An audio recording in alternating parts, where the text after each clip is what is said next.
about the solar green power, where basically it's silica, but with a difference. Yeah, I'll let you know a huge difference. Yeah, I mean, obviously, you know, well, let's start by just explaining a little bit about silica. I mean, silica is one of those elements that's one of the most abundant elements on the earth. It's a vital part of every living thing, including plants. The problem in our situation with silica is that it's very changeable.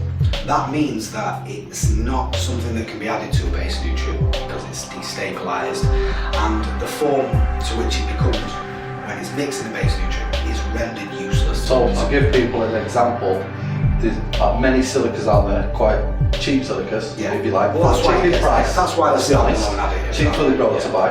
And the potassium silicates. Yeah, most of them are silicate. And what, elaborate on, like what happens with why, the silica being destable when it's derived from potassium silicate. They might need to know that using these products, how that affects the plants. Well, most silica additives are available as silicates, and what that means is they're either a potassium silicate or a calcium silicate, or sometimes a magnesium silicate. And what that means is that because silica is very unstable, they have to use another element to bind with it to keep it stable. The problem with that comes is that actually, I mean, if it's a potassium silicate, for instance, there's a couple of problems in our opinion with potassium silicate. Firstly, it's a source of potassium, so if you're taking time to make sure that it's essentially a nutrient. Yeah, it's an essential nutrient. If you're taking time to, make sure that your nutrient level and your element levels are correct, you don't want to be destabilising that ratio. With extra potassium K, yeah. So really, in an ideal world, the plant does need supplement with silicon, but only silicon.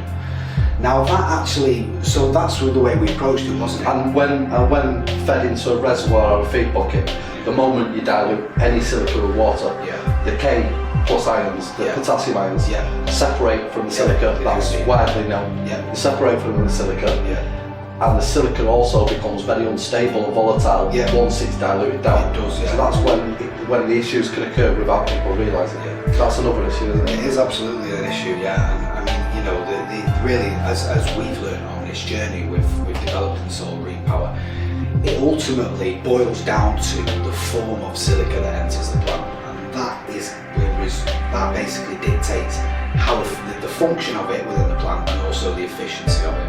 As regards to the silica the silicas on the market, other silicas, when these products are diluted in the plant, you trying to use them, it's been widely known by horticulturists around the world, with any mainstream horticulturist who's been in a classroom even. So, I mean, I haven't been in a classroom personally, guys. Hands in the dirt kind of guy. Not got a degree in horticulture, but horticulturists, it's widely known that silica's not translocatable around the plant. No. And why, what growers need to know is, why is this? Why is our products been able to do that? Okay. Well, it's previous in many, write-ups that they would read about silica say different. So that's the purpose of why we did it, wasn't it? It is, based like you say, it is to do with the form of silica, that is actually available to the plant. What you find with silicates and other forms of silica that are used in the industry is that their absorption is very limited by the plant. It's a bit of biochemistry, but again, it boils down to the fact that they have to use another element like potassium or magnesium or calcium to stabilise the silica, but that forms a much more complex molecular chain. Now that affects the absorption. By that what I mean is that with silicates and normal silicas are available, they tend to get concentrated in the stems of the plant. They really can have no... Is that down to the... That's down to the cell structure size of the silica though? Yeah, basically, that's down to ultimately the particle size. Exactly. They get the particle size means that they get stuck more in the stems and they really can't penetrate the foliage and the root zone, which is actually where most of the benefits are. So they can use it in a source. So we accept that cheap silicas will give small benefits. Yes. But most of it is wasted. Most of it is wasted. Which you'll see on... in hydro, you can see, because it leaves a grit around the tank, like a salt build-up, doesn't it? Now obviously, because we've got such a great biochemist, he's made use of new nanotechnology really to produce a product whose performance is next to none. And it boils down to, as Steve said, it boils down to the particle size. What you find is with silica that in order for it to have maximum penetration into the foliage and root zones, it has to be between 20 and 40 nanomicrons, the actual particle size. Ours, we have an average particle size of 15 nanomicrons. So, the particles, and that's really as a result of modern nanotechnology techniques that we're lucky enough to have been able to. But the real breakthrough is stabilising them. Yeah, even at that, that's what it does. keeping the product stable is the real challenge for the biochemist. And that's what it does, because of the particle size, it's nanosilicated silicic acid. And that is really the only form that the plant can utilise. So many growers who've been using a silica that's been available to them, say for the last 10, 15 years, they'll see small benefits. It's better to use a silica than not. Yeah. They'll see small benefits fed through the root zone, and they'll see small benefits if they follow it, but they'll only see the benefits at source. The plant can't move that silica to use elsewhere, so if they use it as a foliar spray, it's not going to reach the root zone. Or vice versa.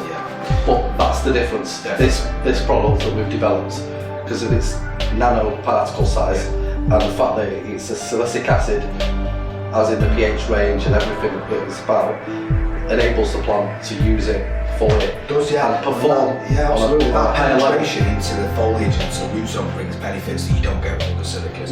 Talking of benefits, I'm talking of benefits. Can we quickly go over, like some people out there don't really understand the benefits of silica when it's when it's the right quality silica, of how much it can change. So what would you say the benefits of that are, as far as like for the grower? What are they getting out of it? What's it giving them if they wouldn't use it? Yeah, I mean, it brings many benefits. It first and foremost really dramatically improves the plant cell integrity. So all the cells in the plant are reinforced with silica, and that makes the plant a lot stronger. It basically means that the plant is capable of holding more biomass. It really strengthens the plant structure. It creates much better leaf symmetry, balance of growth. And another good thing is it really improves the plant's pest and disease attack resistance as well. The reinforcing effect that the silica has on the plant cells really help to slow down things like powdery mildew, and that boils down to simple mechanics. The spores have difficulty penetrating the leaf, much more difficult penetrating the leaf surface, and so that helps with leaf-eating insects also. It really increases the plant's environmental stress resistance as well, and it reduces excessive moisture loss. On days when you may have a hot day, it helps to really stop the plant over transpiring and keeps moisture in the plant, so the plant's less likely to droop, which means that the foliage is presented to the light much better, which it increases the plant's efficiency to photosynthesize. Silica has actually also really measurably increased the amount of chlorophyll, which is the green pigment that's really essential for plants to grow. It significantly increases the level of chlorophyll in your plants, so it allows your plants to use light more efficiently at both low and light levels. So now we're going to talk and ask a few questions about solar green. One of the first questions that's sort of been pointed out is, what is the difference between orthosilic acid and your solar green nanotechnology acid? Okay, well there is some products out there on the market that are orthosilicic acid based. Ours is silicic acid based silica, but we actually achieve it in a different way. For a number of reasons. We actually made use of new nanotechniques to micronize the particle to a size where it's the hydration into silicic acid. Silicic acid is the really only true form of silica that the plant can absorb and use, and that's the only form that is translocatable in the foliage and the root zone. As we discussed previously, when it gets more complex than that, it tends to get concentrated in the stems. So we've basically, our biochemist is using new nanotechniques to be able to micronize it so small that hydration into silicic acid is sped up. However, our nano-based SiO2 silica has been proven actually to outperform any other form of silica anyway, even pure orthosilicic acid. There was a recent study done with Biotech Institute in India, where they did a study on maize crops using all the different forms of agricultural silica, orthosilicic acid, microsilica, which is silicates like a potassium silicate, and also Nano SiO2, which ours would be classed as. And you know, the results were clear to see. You know, they looked at root number, root length, shoot number, shoot length, and it outperformed all the other forms of silica. You know, hands down. And that information is freely available online for anyone who wants to search that. So, and just for a little bit of clarity, nano versus micro, just a little bit. Again, micro would describe a particle size. So typically, micro silicate would be in the hundreds of nanometers, and that again will really affect its absorption. They will get concentrated in stents. As we said earlier, probably on a previous video, I don't know if any of you saw that one, but yeah, you know, it needs to be at least between 20 and 40 nanomicrons to be able to have that maximum absorption into the foliage and root zone. We have an average particle size of 15, so it's, you know, it's really got that maximum absorption that you really need from silica. That is the pH as well. Yeah, and also the pH is a lot more stable, a lot more less alkali than I mean, some people, you know, other silicas are that alkali that I've known people to use it as like a pH up, you know, which I suppose is better than using an alternative. However, that's not what it is for, you know, and that can really throw your pH out. Ours, the pH of ours is a lot more stable, so it's not going to throw your pH out, and you know, need any like as much adjustment as normal silica would. So next question, can you use it as a foliar spray? Yes, most definitely. Yeah. Works beautifully. It's probably, you know, really, it's great for growers to use as a foliar spray. We recommend that. We actually done some samples recently that we give out at one of the trade shows to stores to give out to growers. Some growers came on the other day. Yeah, it works great as a foliar spray.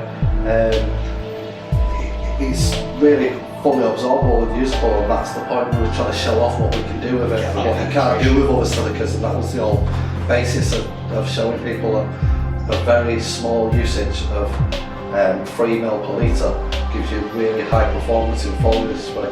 So I mean, Danny can elaborate more on the way it works in a foliar spray. Yeah, again, you know, I don't want to repeat myself, but again, it boils down to the particle size. You know, that particle size, the penetration into the foliage is just, you know, it is complete. You know, you get no residue left on the leaves. You know, nothing detrimental at all like that. You know, and it just allows for maximum penetration immediately into the foliage, and within a day or two, it's really visibly noticeable the benefits it's bringing. You know, the way that the foliage and the leaves are presented to the light, you know, the sturdiness, the structure of the plant, it is relevant, you know, pretty quickly after using it. You know, we've had reports from growers, you know, that they don't have to stake their plants as much. I mean, you know, foliar spraying also helps a lot with heat stress to alleviate completely. Well, we've actually, touching on that, we've had feedback from growers, haven't we, as well, who are using it for spraying cuttings. Because again, obviously, you know, the effect that it has on stopping your plants from over-transpiring, I mean, that's exactly what you need with cuttings. Holding the moisture in, you know, as a foliar, to give them a chance to root fast and protect them. You take that cutting, you know, the cutting doesn't know how to go. A lower ratio, you know, they use it a bit lower ratio, maybe 1 ml per litre rather than 3 with younger ones. So if you are mixing it to use it as a foliar, what do you recommend? Particular benefits of that are in the winter time when your temps are low. You know, many places you've got low temps, but you're trying to get humidity at the same time to get your cuttings to root. But with this product, you can basically take cuttings, foliar spray at say 1 ml per litre, and it's locking in all the. At the same time, you're following with water because you dilute it. So you're holding in the moisture. It's creating its own moisture, and you're locking it in. So at times in the winter, you're best off not even putting the lid on, or it's straight under the lap. You're getting the humidity, and it'll force the root zone through the silica. It's like almost like creating a little greenhouse around each cutting. Protecting it from that risk of rot when the temps are up and down as well. So if you're not using it for cuttings and you're mixing it, ratio of water to it can be done several ways, can't it? It's up to the grower what suits their needs, but to put it into context, you like if you wanted to spray your plants weekly, once a week, foliar spray.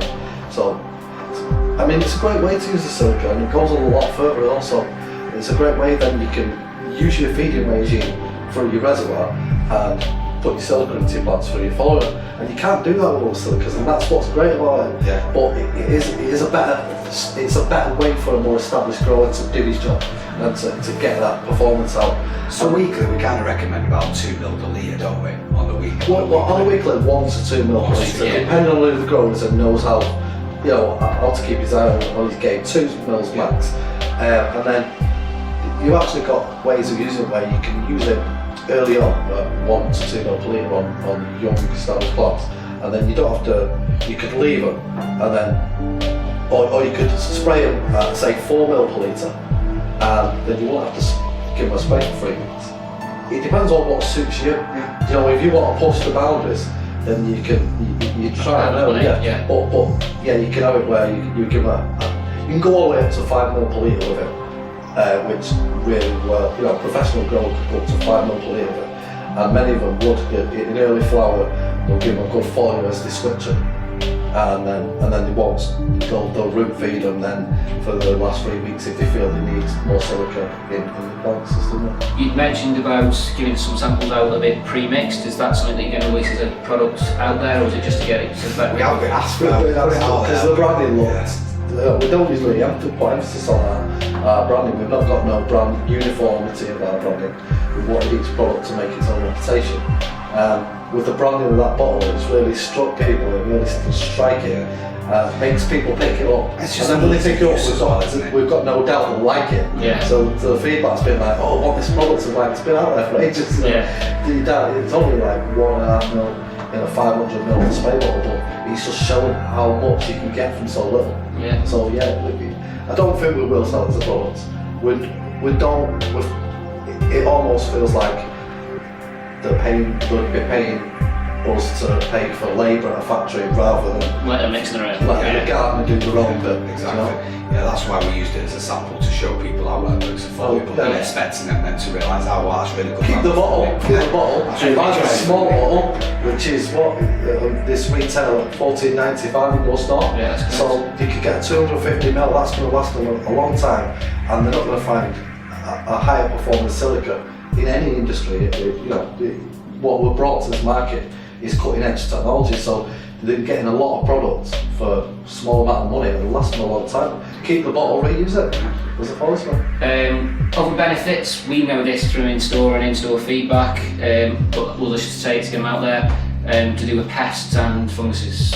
Yeah, absolutely. Again, when you foliar spray or root feed the silica, for instance, the plant will uptake the silica, and it binds it with the cellulose in the leaves, and it lays down a layer of silicon cellulose just under the leaf surface. Now that is ultimately what strengthens the foliage, what stops it from losing moisture, but it actually also has a really beneficial effect, yes, on external stresses. Powdery mildew, for instance, I mean that boils down to simple mechanics. You know, a powdery mildew spore has a small filament called a hyphate, like a taproot almost, and it uses to bore through the leaf surface into the nutritious cell centre. Once it's into the leaf interior, it's got access to the food source it needs and so can proliferate. What you find is that layer of silicon cellulose within the leaf, actually, as it tries to bore down, it actually, it actually overcomes that hyphate. So it renders it kind of stops it from hitting its food source, really, and that goes down to simple mechanics on a very nano scale, but it boils down to simple mechanics of the fact that the cells of the plant and the foliage are strengthened, to a point where increasing its protection. And soft-bodied leafies eating insects as well. I wouldn't say a spider mite, because we all know that they're kind of one in their own in that, but things like thrips and other soft-bodied will really slow down, the feeding on your plants and instructions. It's helpful. It's definitely most helpful. Yeah, I mean the biochemist, said that it does actually at a micro level it does wear the mouth parts away. It's kind of like eating Blackpool rock 24 hours a day. Don't kill them. It starts and it's not really long before you wears your mouth parts out and that kind of stuff. So good use as a sort of a preventative to help with pest problems. Definitely, yeah. Just stop. We have got a number of growers who've contacted us who use it for that while they work out how to get rid of spider mite. They're trying to keep the plants alive, and it just keeps them going until they can get to like summer months where the ladybirds are available or whatever way they want to eradicate their problems. So it makes it a much more difficult environment for them to live in. Yeah. Cool. And again, these products are all available in store or online at www.onestopgrowshop.co.uk.